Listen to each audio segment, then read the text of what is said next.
Shalom jemaat yang dikasihi Tuhan. Bulan ini kita belajar mengenai iman. Bagaimana kita bisa hidup dengan iman kita. Dan dengan iman itulah kita bisa menyenangkan Tuhan. Karena tanpa iman kita tidak bisa menyenangkan hati Tuhan. Karena itu dasar dari iman kita adalah firman Allah yang telah tertulis di dalam Alkitab. Dan setiap kali kita menjalani kehidupan kita melewati berbagai macam proses, tantangan kehidupan, permasalahan kehidupan, kita bisa kembali kepada firman Allah yang telah tertulis, yang dimana di dalamnya kita bisa mendapatkan janji Allah, mendapatkan firman Allah, mendapatkan kekuatan dan pengharapan dari Allah. Di sanalah iman kita bisa tumbuh kembali dan kita bisa hidup dengan iman kita, karena kita percaya dengan apa yang telah Allah firmankan melebihi kondisi kehidupan kita atau apa yang sedang terjadi dalam hidup kita.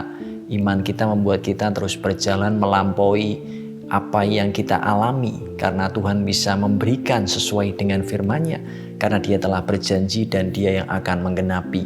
Kita baca di Ibrani pasal yang ke-11 ayat yang keempat. Karena iman Habel telah mempersembahkan kepada Allah korban yang lebih baik daripada korban Kain. Dengan jalan itu ia memperoleh kesaksian kepadanya bahwa ia benar, karena Allah berkenan akan persembahannya itu, dan karena iman ia masih berbicara sudah ia mati.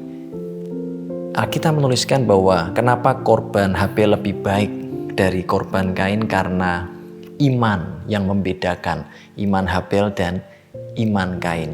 Imannya kepada Allah, imannya ketika dia mempersembahkan korban, itulah yang membedakan diterimanya pemberian atau korban Habel lebih daripada korban Kain. Bahkan setelah dia mati, darahnya itu masih berbicara. Dan surat Ibrani memberitahukan kepada kita bahwa ada janji yang lebih baik. Ketika pusat dari pembicaraan surat Ibrani adalah Yesus Kristus sendiri, Dia lebih baik dari Musa. Ketika Dia dibandingkan dengan imam besar Harun, Dia lebih baik. Dia adalah imam besar kita. Dia pemimpin yang lebih baik dari Musa. Dan di dalam Kristus inilah semua pengharapan kita ada di dalam Yesus Kristus. Dia yang telah mati dan menebus dosa kita.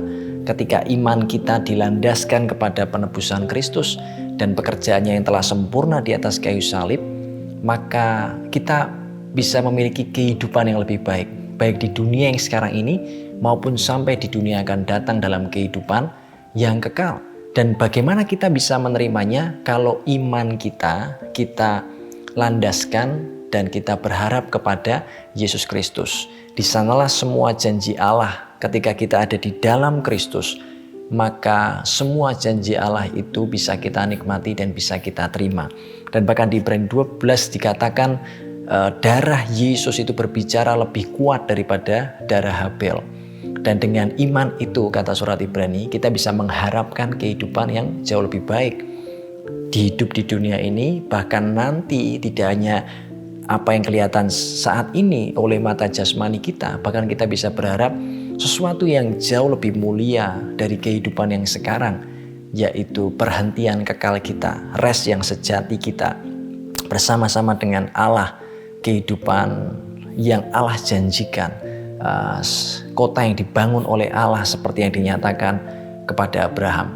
Maka hidupi hari ini dengan iman, dan kemudian nanti kita juga akan menerima sesuatu dari Allah, baik dalam hidup ini kita berharap ada sesuatu yang jauh lebih baik, dan bahkan sampai di kehidupan yang kekal ada sesuatu yang masih menanti kita yang jauh lebih baik dari apa yang bisa kita lihat hari ini. Tuhan memberkati.